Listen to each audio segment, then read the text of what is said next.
Hello friends, সবাই কেমন আছো? গুড মর্নিং সবাইকে জানাই, শুভ সকাল।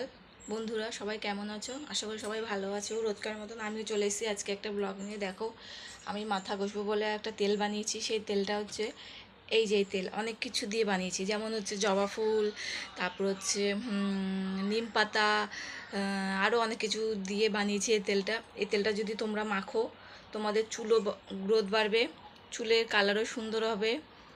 আর হচ্ছে চুলের পক্ষে চুলের পক্ষে খুব সুন্দর। এই দেখো, এরকম করে ম্যাসেজ করে করে মাখতে হবে চুলে এই তেলটা হচ্ছে শ্যাম্পু করার 2 ঘন্টা আগে মেখে রেখে তারপরে শ্যাম্পু করলে চুলটা সিল্কি হবে আর ঘন হবে। ঠিক আছে, দেখো আমার চুলটাও তাই হয়েছে। তোমরা কারা কারা এরকম মাখতে চাও বা কমেন্টে জানাবে, আমি বলে দেবো কী কী এর মধ্যে দিতে হয়। ঠিক আছে, আশা করি তোমাদের সবার ভালো লাগলে প্লিজ কমেন্ট করে জানিও। Tata, by.